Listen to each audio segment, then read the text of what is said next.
The first thing I saw was the message. Not the drone. Not the sector map lighting up with flags that shouldn't exist. Just a single line of text blinking on my command interface like it had always been there, and I had somehow missed it. Asterisk route adjusted. Trust me. Asterisk. I stared at it longer than I should have. Commander? Lieutenant Arlen's voice cut in from the side. We're receiving the same signal again. No origin tag. No signature. It's just there. Log it, I said. I already did. Twice. It keeps reappearing in the system buffer. Of course it did. I leaned back in the command chair, watching the display cycle through data that refused to behave. The drone had been declared lost 3 years ago. Routine maintenance unit, nothing special. It disappeared near a dead trade corridor that no one used anymore. Too unstable. Too quiet. The kind of place ships forgot to avoid because nothing ever happened there. Until now. Now it was transmitting. Not coordinates. Not distress. Just that message. Asterisk trust me. Asterisk. I didn't like things that asked for trust without offering explanation. Bring up trajectory logs, I said. Arlen flicked her hand through the interface. Already analyzing. It rerouted 6 civilian ships in the last 12 hours. Minor adjustments. Nothing dramatic. Any collisions? Losses? No, sir. Actually, she hesitated. Each reroute avoided a potential hazard. 1 microdebris field. 2 unstable gravitational pockets. 1 unregistered mining operation. So it's helping them. Looks that way. I didn't answer, because that made it worse. Helpful anomalies were never just helpful. Set course, I said. I want eyes on that corridor. The ship responded instantly, engines adjusting with smooth precision. Reliable. Predictable. Everything the situation was not. That's when the second anomaly appeared. Commander, Arlen said again, slower this time. We're picking up a human vessel entering restricted space. No authorization. No response to standard hails. Of course. Designation? Civilian freighter. Registry says, Captain Emily Carter. I almost ignored it. Almost. But something about the timing pressed against the back of my thoughts. The drone. The message. The rerouted ships. And now a human pilot drifting exactly into the same sector I was already moving toward. Plot her course, I said. Arlen overlaid the trajectory. It lined up perfectly. Not just similar. Identical. My jaw tightened. She shouldn't be here, Arlen muttered. She shouldn't be able to get here. I corrected. The corridor was marked. Tagged. Broadcast on every standard channel. Even a primitive navigation system should have flagged it. Unless. Check her navigation logs, I said. We don't have access yet. Then scan for anomalies in her system output. Arlen worked quickly, fingers moving in practiced rhythm. A few seconds passed. Then she went still. Commander. What? She's receiving the same signal. I didn't move. Repeat that. The same transmission. Same structure. Same message. Asterisk route adjusted. Trust me. Asterisk. I felt something shift. Not in the ship. Not in the systems. In the situation. Is she following it? I asked. Arlen zoomed in on the data. Yes. Of course she was. Humans. I exhaled slowly. Open a channel. Already attempted. No response. Try again. Static. Then nothing. I stood up. Prepare interception. Non-hostile. I want to know why she's here. And if she doesn't cooperate. I glanced back at the message still blinking faintly on the screen. Asterisk trust me. Asterisk. I'm hoping, I said. She knows something we don't. We closed the distance faster than expected. Her ship came into view. Small. Industrial. Built from materials my people had abandoned thousands of years ago. Heavy. Inefficient. Iron. It drifted slightly off course, then corrected itself, subtly, almost like it was being nudged rather than controlled. I watched it in silence. Commander, Arlen said quietly. She's adjusting again. Based on what? Nothing I can trace. Of course not. Open visual. The display shifted. And there she was. Captain Emily Carter. Short hair. Focused eyes. No visible concern. She wasn't panicking. She wasn't even surprised. She looked irritated. Like the universe had inconvenienced her, and she intended to deal with it. Channel open, Arlen said. I stepped forward. This is Commander Ryan Hale of the Vorkai fleet. You have entered restricted space. Cut your engines and prepare to be escorted. She didn't answer immediately. Instead, she glanced off-screen, towards someone in her crew. Then back at me. And for a brief second, her eyes flicked, not at me, but somewhere beside the camera, like she was reading something I couldn't see. Then she spoke. Yeah, she said calmly. I don't think I'm supposed to stop. I should have ordered her engines cut. That would have been the correct move. The expected move.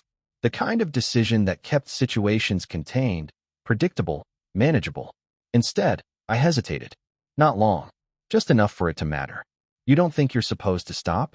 I repeated. Her expression didn't change. If anything, she looked more certain now, like saying it out loud had confirmed something for her. Yeah, she said. I tried overriding it.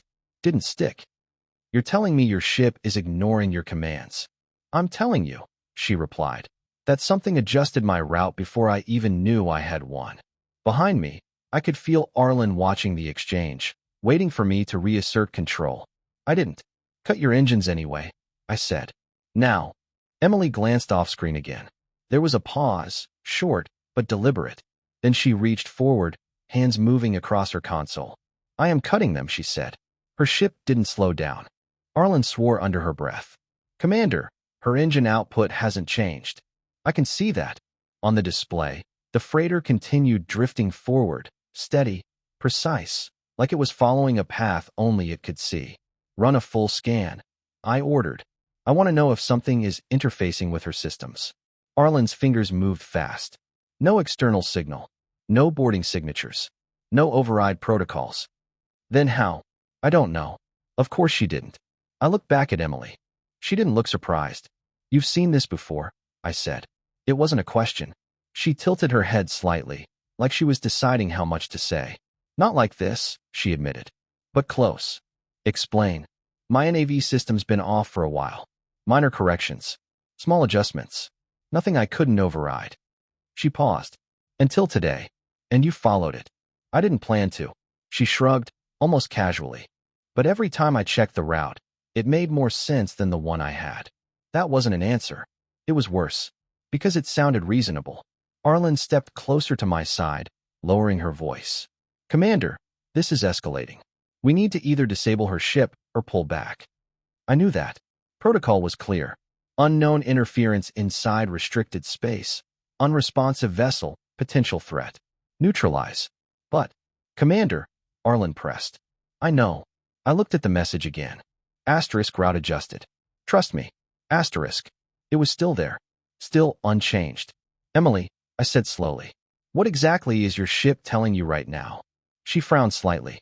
Not my ship, she said. Then what? She hesitated. For the first time since the conversation started. It's not words, she said.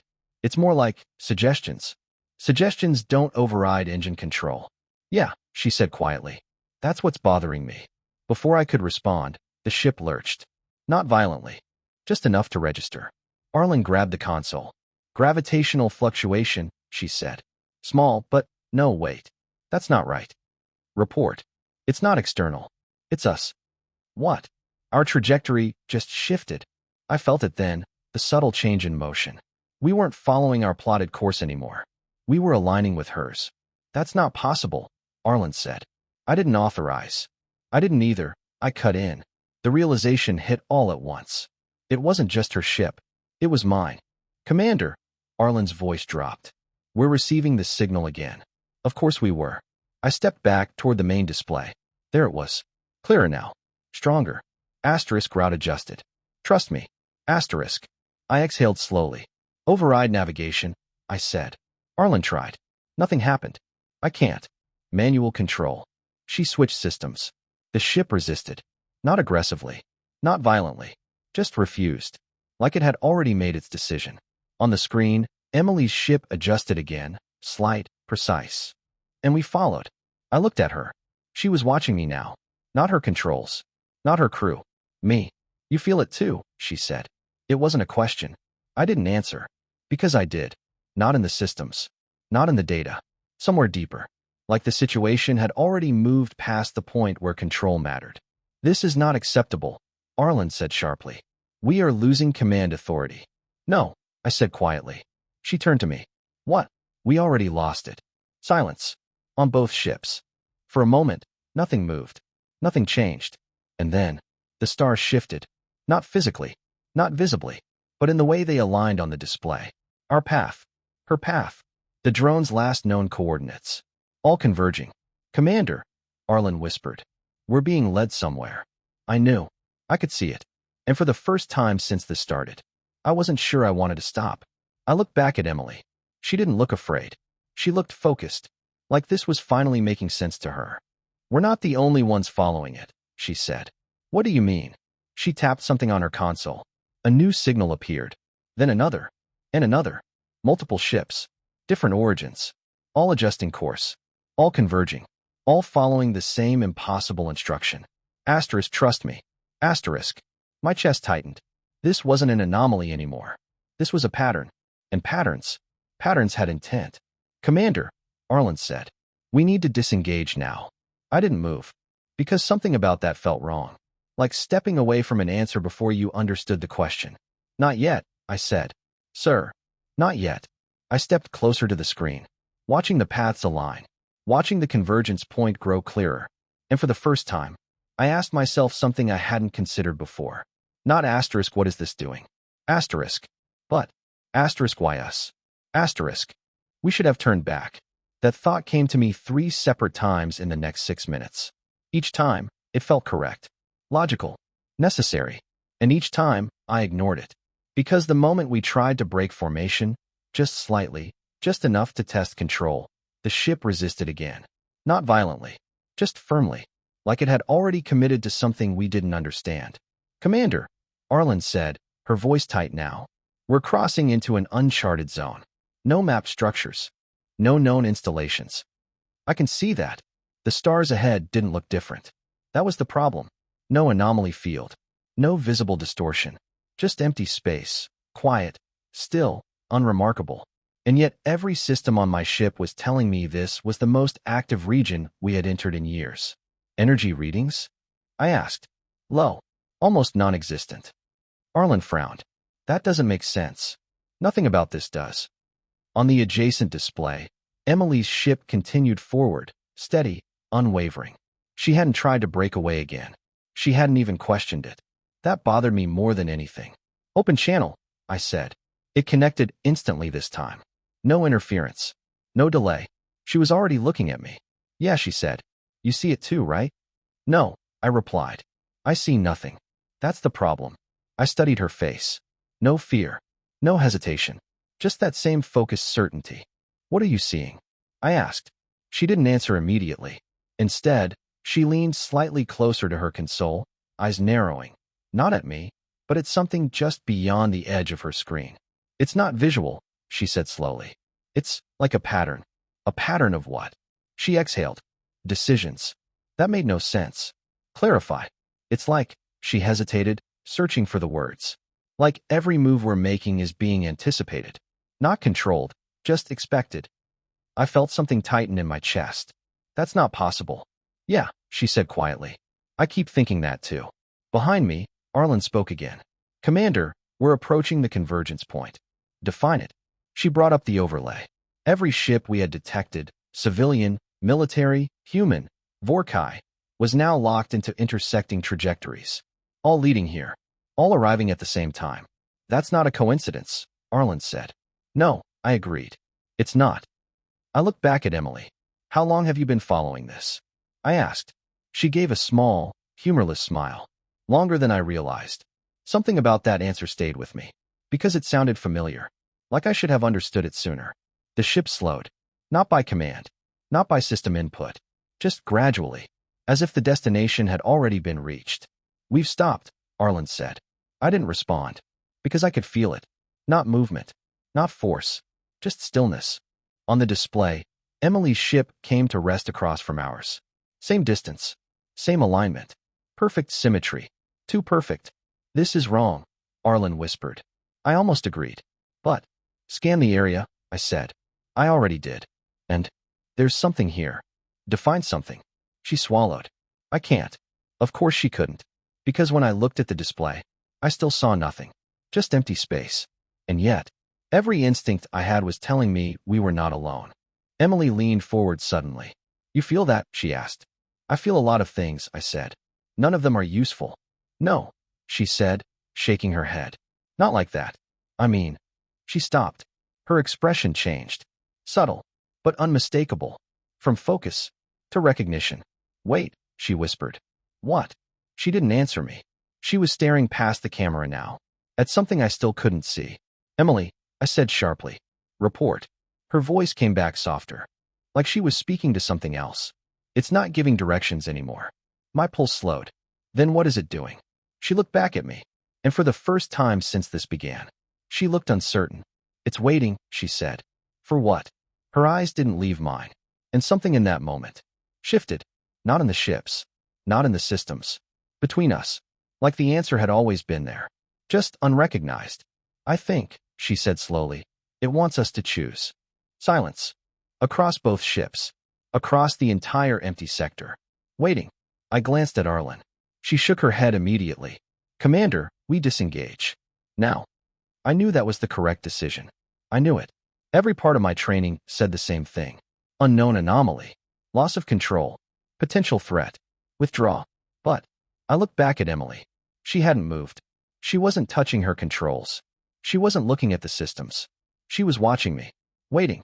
Like whatever came next wasn't going to be decided by the signal, or the ships, or the situation, but by us. And for reasons I couldn't explain, that mattered more than it should have. Commander, Arlen pressed. Give the order. I didn't. Because the message, route adjusted. Trust me, had disappeared. For the first time since this began. Gone. No signal. No guidance.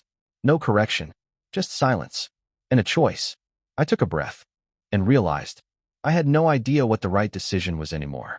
I looked at Emily. She didn't speak. She didn't move. She just held my gaze.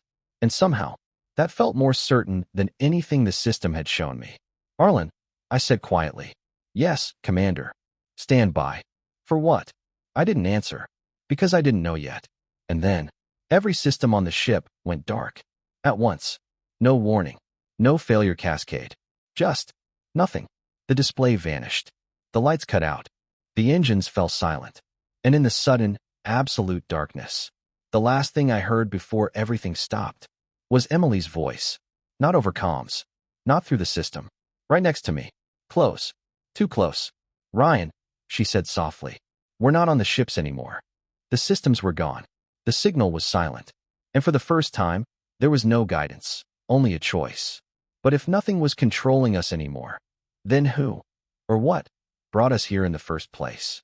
If this moment made you feel something, don't forget to like and subscribe, because what comes next changes everything. The continuation is in the next part.